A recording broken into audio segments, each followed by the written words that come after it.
भारत की सुदर्शन चक्र यानी S-400 ने पूरी दुनिया में बवाल मचा रखा है। भारत में S-400 की परफॉर्मेंस को देखकर हर कोई हैरान है। भारत ने जितना मजबूत एयर डिफेंस ग्रिड बनाया, उतनी ही बड़ी तस्वीर दुनिया तक पहुंची। भारत के एयर डिफेंस ग्रिड को देखकर पूरी दुनिया हैरान है और इसीलिए पूरी दुनिया अब इसी ग्रिड को समझने में लग चुकी है। भारत की तरफ से एक प्रेस कॉन्फ्रेंस में इसका जिक्र भी हुआ। लेकिन यह सब कैसे संभव हुआ? यह सब संभव इसीलिए हुआ क्योंकि भारत के पास था मजबूत एयर डिफेंस सिस्टम।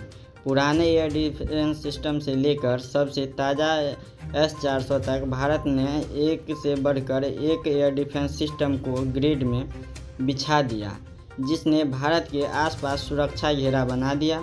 और इसी सुरक्षा घेरे में एक हथियार था S-400।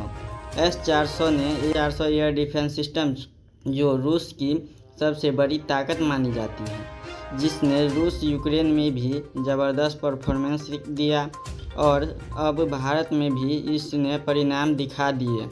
यही कारण है कि अब रूस ने खुश होकर भारत को S-500 का ऑफर दे दिया है।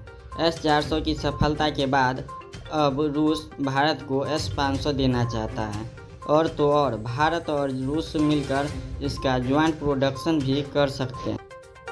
जी हाँ, रूस की तरफ से भारत के साथ मिलकर S-500 के ज्वाइंट प्रोडक्शन का ऑफर रूस की तरफ से दिया गया है।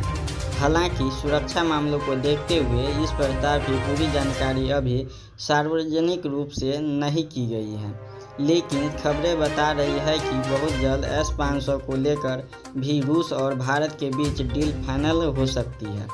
अगर ऐसा हो जाता है तो पाकिस्तान में हड़कंप मच जाएगा। भारत को आंख दिखाने वाला पाकिस्तान कभी भारत की तरफ मुड़ कर भी नहीं देखेगा, क्योंकि यह पहले ही S-400 का प्रदर्शन देख चुका है। भारत के पास मौजूद S-400 एयर डिफेंस सिस्टम की तुलना में S-400 से भी ज़्यादा एडवांस और घातक बताया जा रहा है। बेहतर रेंज, रिएक्शन टाइम और अंतरिक्ष से आने वाले सबसे खतरों को भी नष्ट करने की क्षमता S-500 में है। अगर भारत को आने वाले समय में S-500 की आपूर्ति हो जाती है तो यह देश की वायु रक्षा को नई ऊंचाई मिल सकती है।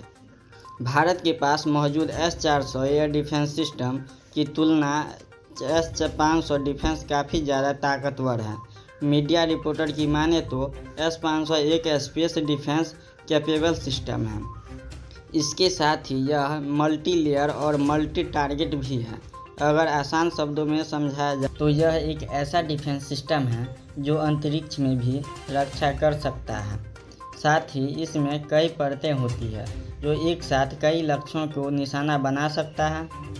यह दुश्मन के fighter jet, cruise missile, hypersonic missile के साथ साथ पृथ्वी की निचली कक्षा में मौजूद उसके जासूस उपग्रहों को भी मार गिरा सकता है। बताया जाता है कि धरती के ऊपर इस एयर डिफेंस सिस्टम की रेंज करीब 200 किलोमीटर तक की है। इसके अलावा इसके बारे में यह भी बताया जाता है कि दुनिया की एकमात्र डिफेंस सिस्टम है जिसकी रेंज 600 किलोमीटर है और वो उतनी रेंज में एक साथ 20 की रफ्तार से 10 लक्ष्यों को इंटरसेप्ट कर सकता है। स्पीड के साथ लक्ष्यों को भेद पाना अपने आप में बता रहा है कि कितना ज़बरदस्त एयर डिफेंस सिस्टम है। भारत के पास ऐसा कई एयर डिफेंस सिस्टम है। हालांकि खास बात यह है कि भारत ने अपने आप को पूरी तरह से इस S-400 पर निर्भर नहीं किया है। भारत ने अन्य वायु प्रणाली और एयर डिफेंस सिस्टम को साथ ही अपने एयर डिफेंस सिस्टम के पूरी ग्रिड को तैयार किया है। यानी भारत के आसपास भारी भरकम एयर डिफेंस सिस्टम की मदद से एक चक्रव्यूह रच रखा है, जिससे भेद पाना पाकिस्तान और चीन के बस के बात तो नहीं। नतीजन यही कारण है कि जब पाकिस्तान ने भारत पर हमला करने की कोशिश की तो एक भी हमले में कामयाब नहीं हो पाए। जय हिंद, जय भारत। ऐसी ही न्यूज़ के लिए हमें सब्सक्राइब ज़रूर कर लें और वीडियो को लाइक, कमेंट, शेयर ज़रूर करें।